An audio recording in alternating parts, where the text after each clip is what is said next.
Hey, what is going on, guys? Today in this video, we're going to be taking a look at the Valerion VisionMaster Pro 2. This is a lifestyle projector, so nothing like my big, massive JVC. This is designed to be portable, small, compact. Truthfully, I have never been interested in reviewing lifestyle projectors until I went to CES 2 months ago. I had the chance to visit CES with Matt and Rusty. We stopped by the Valerion booth. A lot of guys online have reviewed these. Seems like it's a great company. It's got a lot of hype around it, but I just wasn't convinced. But I walked in, we checked out the units. One thing that really impressed me was it's not plastic. It looked like it was plastic, but the housing is really basically made of aluminum. So that impressed me. The build quality seems nice. And I started warming up, but it wasn't until I walked into their demo room and they had this massive, I think it was like a 200-inch screen with this Joker blasting on this massive wall. And I just remember looking up going, okay, this is something that's got my attention. So I had a great conversation with the folks at Valerion, said, hey, can you send me one? They said we would love to. So let's get it cracked open, man. I want to set it up here in the theater room. And honestly, I've even got right over here a Hisense C2 Ultra that I want to kind of put it up head to head. I want to see what it looks like. So inside the box here, we've got two. These are going to be your 3D glasses. Now, I've never been a huge fan of 3D. The biggest reason is because I already wear corrective lenses. And so putting glasses on top of glasses is just really awkward for me. Doesn't feel real great. And I'm sure that it probably even messes with the actual image. But hopefully I'll be able to give these a try anyway. We'll check those out. So, oh, nice. So this is a box inside a box, and it's actually pretty heavy. That's the cool thing too, is that it seems like this Joker's pretty well built.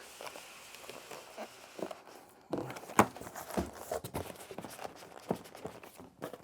like I said, that was something that was really surprising to me because just looking online, I thought it was just made out of plastic. So nice packaging here, and check this out, man. It's a case. So this is kind of nice and convenient. Like I said, this is a lifestyle projector, so it's a little bit different than your typical permanent install like a JVC, Epson, you know, your Sonys. So what's cool about this is it's small enough, you could haul this into the living room just temporarily. You could take this out back, put it on a massive screen. If you got like a barbecue going on, something like that. So a couple things on the outside, triple RGB. I'll go over the specs in just a minute. Dolby Vision, IMAX Enhanced, HDR 10 Plus, 110% Rec 2020. So cool, we'll lay that off to the side. I've never had a projector come in a little case like that. But again, that's really slick. Makes it portable for those of you that want to, you know, take this outside or pack it up, take it to a buddy's house, watch the Super Bowl there. All right, so I haven't watched any videos online, so I don't know what any of this is. So we're gonna walk through it together, just like if we were to do it the first time. So just a little cleaning cloth there. It says Valerion on it. Got a massive power supply there. This is the remote. Nice. It's got a nice feel to it. I'm curious, we'll find out later on if it's backlit. Be nice if it was. Doesn't seem like the buttons will be, but who knows, maybe it is. We'll find out together. I think that's all that's in there. So we'll lay this off to the side. All right, and here is the main unit. I mean, look at how small that is, guys. Like, it's pretty hefty though, but it's small. I mean, it's less than a foot. It's probably 9 inches, maybe 10 inches wide and tall. Another thing that really attracted me to the lifestyle projectors is I realized, you know, a lot of you guys, you don't have a budget for a $10,000 projector, 15, 25. That's a lot. It really, really is, and I get it. So what's nice about the lifestyle projectors is it allows you to get into a large projection image at like a fraction of the cost. But man, check that out. Now later on, they're gonna send me their even higher model than this. So that is the Max, once it's ready to ship. So I'll be checking that out. The Max, I believe, has you can replace the lens on it. Now if we spin it around to the back, this is cool too. So we got a little flap right here, a little door that opens up. On the back, we've got our power, we've got our SPDIF. I never know how to say that. To me, it's fiber optic, but they call it SPDIF. Input for audio, you got USB 3, USB 2, 3 HDMIs. One of those is eARC, a LAN, headphones, and your power switch back there. Looks like we got another piece of plastic right there to remove. But man, just super sleek, really compact. I'm liking what I'm seeing. Now, if we take a look at the bottom of the unit, you'll notice a couple of things here. Number one, we have adjustable feet right here. And one thing I found out kind of the hard way, they actually unscrew pretty easily because that screw isn't really long. So if you're unscrewing those, just keep that in mind. So you can adjust the rear, but you can also adjust the angle of the front using this.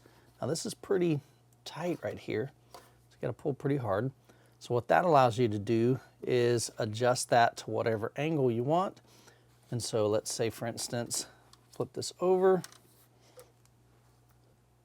So this is what it looks like when you have that front angled up. Just gives it a little angle. Just depends on what your mounting options are in your room.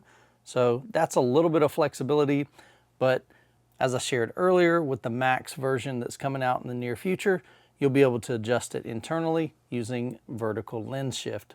And now let's take a look at the specs of the Pro 2. So brightness, we're looking at 3000 ISO lumen. So that's pretty bright, especially for a small projector. Color gamut, we've got 110% of Rec 2020. So we're getting a lot of volume of color with this unit. Contrast ratio, pretty impressive. 15,000 to 1 with EBO, which is their enhanced black level mode. Really curious to see what this really looks like in a real world setup. How deep can we get the blacks? Typically with most projectors, when you increase the brightness, you lose a lot of that black level. And so there's a trade-off. I've seen a lot of projectors with these, what I would consider like a light cannon, has really, really great output on the brightness, but then they struggle with those black levels.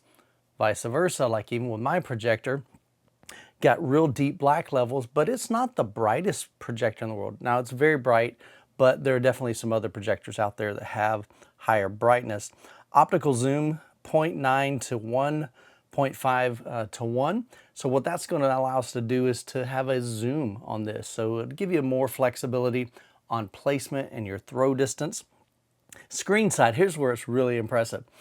I had the opportunity to see this on a 200 and something inch screen at CES. So this claims up to 300 inches. That's massive. My screen is 150 inches, diagonal 2.35 to 1. And so I want to check it out in this. Of course, I don't know about throw distance. We'll have to see how big we can get it in this room, but we'll check that out. Also has vertical lens shift. Now that's pretty unique. The fact that it'll give you, again, more flexibility. If you cannot, ideally you want to put your projector in dead center of your screen so that you don't have to use like lens shift, but this does have that in case you need to do that. So we got vertical lens shift there. A couple other features, we've got IMAX Enhanced, Dolby Vision, HDR10 Plus, Active 3D, and Filmmaker mode. So this is an RGB triple laser, and the MSRP on this is $3,000. Now don't be getting jealous now, but I've got an incredible projector stand. Check this thing out, man. This thing is custom. Actually, it's not. It's an old dresser that I pulled out of the garage. I just needed something that would get me high enough to where we're pretty much at least in the lower third of my screen, which it is. And one thing that I really like that Valerion has done is they've provided in the owner's manual a throw distance chart. So I'll put this up on the screen so it'll be a little bit clearer to see. But basically in my room, I've got a 150 inch diagonal screen right here. Now this is a 2.35 to 1 aspect ratio, and the Valerion projector is going to be shooting a 16 by 9 image, and there's probably not any kind of lens memory, so we're not going to be able to zoom in and out and set some aspect ratios there. But I've already mapped out and used my tape to see how far the distance is so that we can get roughly about a 150-inch screen. And then we've got about 10 inches of play here.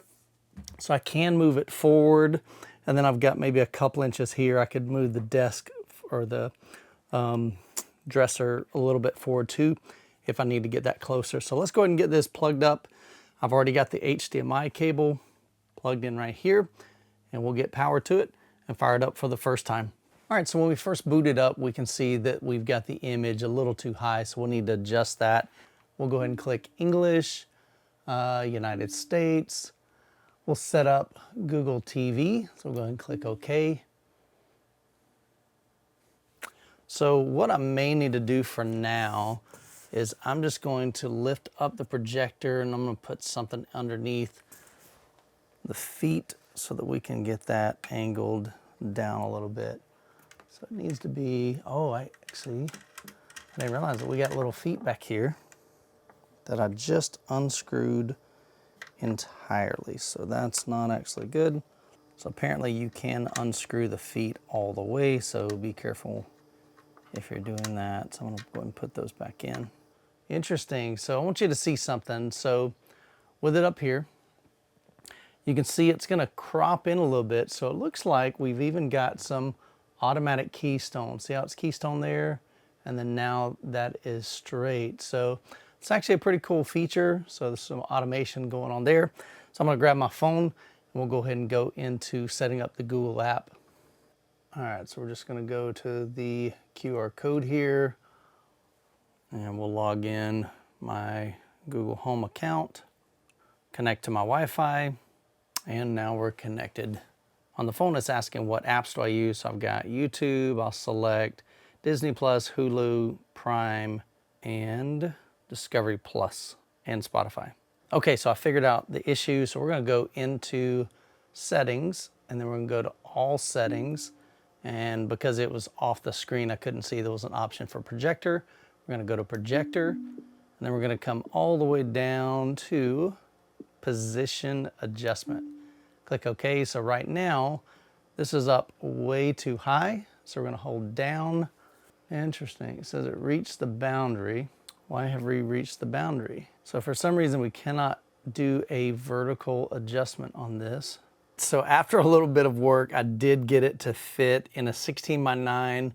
For the most part, it's all the way at the top, and it's lined up all the way at the bottom. And here's what I had to do. So mounting it up here on this was too high, like way too high. Pretty much the bottom of the lens is going to be the bottom of your image. So it was shooting my image way up there. So in order to get it to here, I had to lower it much lower right here. So you can see we've got it just sitting on the armrest right there. But for now, that's gonna work because my seats are in the way. It pretty much would want to be somewhere between here and here. So that's just where it's got to be. So let's go ahead and put this on a tripod. We will turn the lights off so you can see it in all its glory, and we'll go through some of the settings in the menu. All right, let's go ahead and take a look inside the menu. So this is set up to where if you don't use it after a little while, it does have a default screensaver. So let's go to settings. We're gonna go to all settings, and let's first come down to projector. So we'll just take a look at some of the settings on the projector. So you've got an auto keystone correction. So where this is beneficial is, let's just say, for instance, you've got this in your backyard and you kind of shoot it up on the wall, but it's at an angle. It'll automatically straighten your vertical lines, the edges of the image. So that's actually really nice. Or you can come in here to manual keystone, and you can adjust the individual. You can see right now I'm bending and warping. So ideally, you don't want to warp this as much as possible. But as you can see, you can adjust the image to get it to fit and to make it, straight on the edges. So we'll back out of here. Now, one thing that I've noticed is when you hit the back button, it takes you completely out of the menu. So then I have to go back in, all settings, projector, and then we've got an auto screen alignment. So if I hit that, it's going to want to adjust that image to the edge. So right now we're maxed out, so this won't really do much for us. So if I hit back again, I'm not sure why the back button is taking me completely out. So I haven't found a way to not, totally escape the settings. So display zoom, that's where you would be able to shrink. So the good thing is this is, you can do this with the remote, and you can see you can come, so we don't want to really ever go down to digital zoom. I don't recommend that. So here's the optical zoom. So from here, so I mean, that's almost like a 65-inch TV. Then I can hit to the right and we can scale this all the way up. So that's probably going to be about 120-inch diagonal, maybe 130-inch diagonal. So I might as well hit the settings button because it's going to kick us out. So I'm going to go to projector. Let's see what else we've got. So position adjustment. So on this particular model, I found out that the Pro 2, you really can't adjust it. It's interesting that they have this feature here, but you can't do anything. If you hit up, it says, hey, you've reached the boundary. If you hit down, hey, you've reached the boundary left and right. So the new Max that's coming out, I believe in April, will allow you to have vertical adjustment. So you can actually raise this image up and down. So earlier when I did have the projector on this dresser back here and it was much higher, with the Max I would have been able to bring down that image and lower it from off my ceiling. So really can't do that with this one, so we don't have any adjustments there. We'll go back into projector, see what else. So we've got auto keystone upon motion. So this is what I was talking about earlier. So if we turn this on, and I believe it's on by default, I ended up turning it off. If I were to move this around my room, if I were to angle it down and hold it, it's going to be keystone, and then it's going to auto adjust the edges to make those straight. So again, if this just put some automation in here for you. This projector I could see being more of a portable unit versus maybe a permanent install, but definitely you could use it for that. Autofocus upon motion. So again, if you turn that on, that's going to autofocus it if you move that around. Obstacle avoidance, that's kind of interesting. Avoid obstacles within projected area automatically when keystone correction is performed. That's pretty interesting. Screen alignment on keystone. So again, we've just got some interesting things here. We don't have high altitude mode here. Ultra sharp mode does some auto adjustments on the sharpness. DLP turbo mode, reduce the image processing time of DLP to decrease the lag. So this might be something that we would turn on if you're gaming. Here we have the installation being the front, auto fit flip. So with this on, if I were to flip this thing upside down, like if I were to mount it to a ceiling, it's going to auto rotate that image. I personally I don't like 3D, so I'm going to leave that off, but I may try that out just to see sometime in the near future. And then a couple more settings for 3D here. Now the settings are going to be very similar to what you would find on a typical Google interface. So we can come down to display and sound, go into picture, and here we've got different picture modes. And so by default, I believe it's set to vivid, so that's going to be really saturated colors. Standard, be a little bit less saturated. Sports, we've got one for PC game. We got one for energy saving, which I don't really like. Energy saving just kind of desaturates the image too much for my personal taste, but you might like the energy mode. So this is more preference. And as you can see, I keep bumping the down instead of the right. This remote is not fully backlit, so you can't see all the buttons in the dark. So I typically would use either maybe theater mode or filmmaker mode. So that's just my preference. So I'm going to leave it on filmmaker mode for now. If I go into general, we've got some options here. Even got some AI stuff, analyzes the current scene and automatically optimizes the picture quality. I'm not a big fan of AI, but I may play with this for a couple you know, scenes and just kind of see what that looks like. We'll back up. Laser luminance. So by default, it's cranked all the way up. I'd recommend leaving that there. So right below that, we have enhanced black level. Now, I've never experienced this in this projector. Of course, this is the first time I've actually had a chance to play with it here in my home, but I've heard great things about the EBL, the enhanced black level. So this is going to give us much more contrast in the image. Our black levels are going to be a lot darker because basically the projector is analyzing the content and it's adjusting the brightness to make that contrast even higher. And so I'm gonna go ahead and turn it on. I'm just gonna leave it on high. I'll play with that for a while and take a look at it.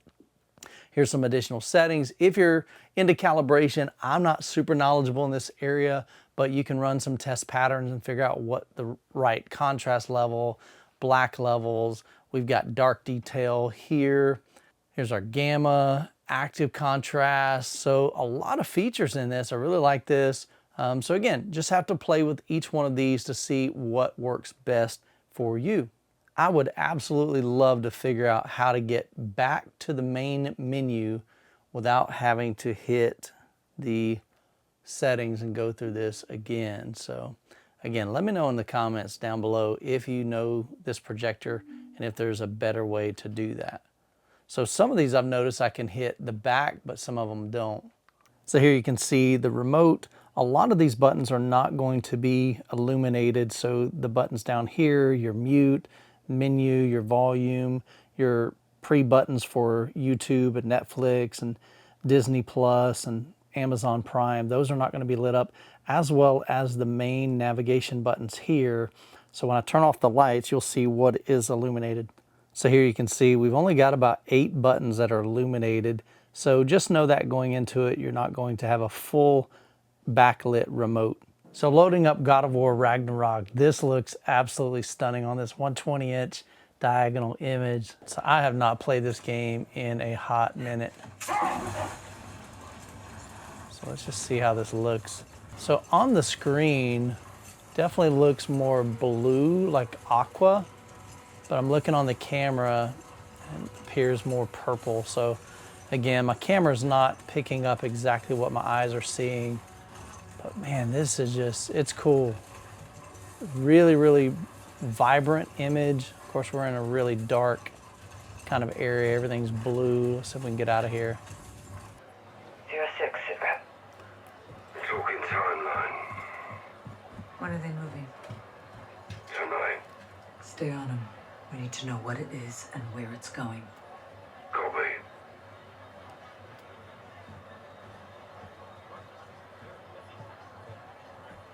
So here we are playing just a little bit of Astrobot.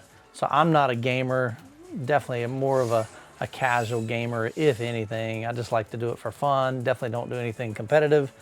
But man, just the vibrancy on the colors here are just super, super nice, man. I mean, look at this, man. It's definitely almost like a 3D. Just super cool, man. So if you've never played video games on a large screen, 100, 120, 130-inch screen, 50, man, it's something else, man. It's a lot of fun. Definitely really, really immersive. So again, I mean, I like what I'm seeing. I don't know exactly as far as gaming lag, you know, as far as, you know, would this be sufficient for somebody that's competitive gaming? Probably not. You're going to want to use not a console. You're going to want to use a PC, custom built, something like that. Most guys are doing that. But for the casual guy like me, dude, this is pretty slick. So the big question is, how does it look? So I'm watching this on a 120-inch diagonal screen. It's shining on my Seymour Center Stage XD acoustically transparent screen.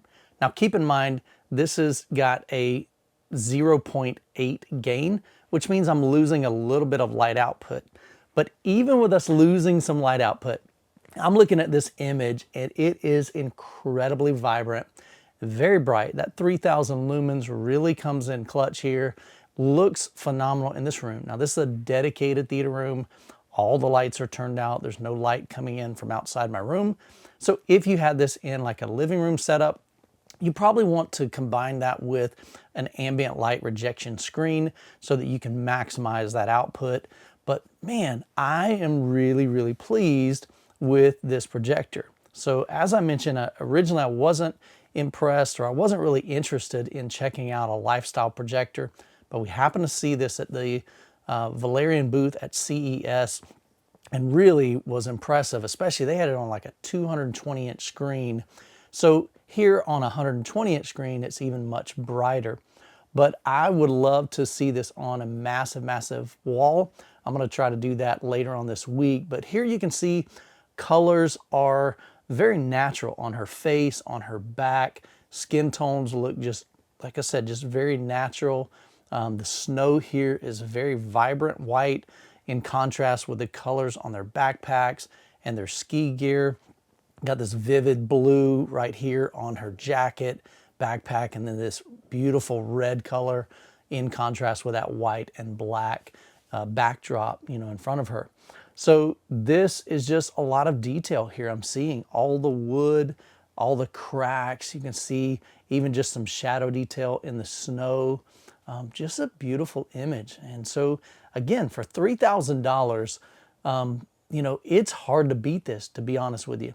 I've reviewed a lot of ultra short throw projectors over the years, and although they had decent color, they had decent vibrance, they were nice, but I don't recall seeing something this bright, this vivid, with this much detail in a projector, especially something like this. Now, the trade-off is I do still see an elevated black level. So up here in a few moments, I'll kind of point it out, but that's the only negative that I'm really seeing out of the color and out of the image quality. The detail here, the flowers almost look 3D in person. I mean, it's just a beautiful image, like I said. Now here you can see we've got a white background and then just some ink color. So the whites look really good on here, but here's where I think the Valerion struggles a little bit. On this next scene, we go to the opposite. We go to a black screen. So this black here isn't really deep black. So the black levels are elevated a bit. So you're gonna lose some contrast there. So don't go into this projector kind of expecting the quality of an OLED where you get those really, really deep, just absolute black levels. You're not going to get that with this projector, at least from what I'm seeing. I've enabled the enhanced black level, but it doesn't seem to really be changing anything in that. I've looked at a bunch of different content, and again, just on those really, really dark scenes, you don't really get that really super deep black. It's really more of a gray. Same thing, like if I were to compare this to a JVC, JVC is going to have a much deeper black level. So, the JVC, a lot of those projectors are $10,000, $15,000, $20,000 or more. So again, comparing that to $3,000, you're still getting a beautiful image. So if your budget doesn't allow for a much higher end projector, this I absolutely would say at least give them a shot. Like I said, just the image quality is beautiful. The other trade-off, because it's $3,000, you're missing some features. You don't have a full backlit remote. Only certain buttons are backlit. I'd love to see a full backlit remote because it's hard finding the right buttons when they're not backlit in a dark room like this. The other thing is you just don't have a lot of flexibility with placement. So you really need to get this thing where you need it to be, or you're going to kind of be stuck. You don't have vertical lens shift. You don't have a horizontal lens shift. So on the Max, the new version that's coming out here in the next month or so, you'll have vertical lens shift, which will give you much more flexibility in your room where you want to put this. So just kind of keep that in mind. But I can easily see this going in a backyard. Maybe you've got family over and it's a family reunion and you want to have a slideshow going. The sound in the unit itself isn't all that great, but I wouldn't expect it. It's going to be more of a small sound bar type sound, but it would be good for outside if you're just having some music playing through it, like on a slideshow, that would be fine. But I would recommend if you want better sound output to an external amplifier, AVR, something like that, so that maybe even some type of boombox or sound bar, so that you get a better sound out of it than what's internal into the unit. But again, overall, just picture quality. I love the color volume that we're seeing here. The gradient, I'm not seeing any transition, so there's plenty of colors to make that gradient from a dark blue down to a light blue. So again, my hat's off to the folks at Valerion. I think they're onto something here, and I believe that we're going to be seeing some great things from them in the future as well.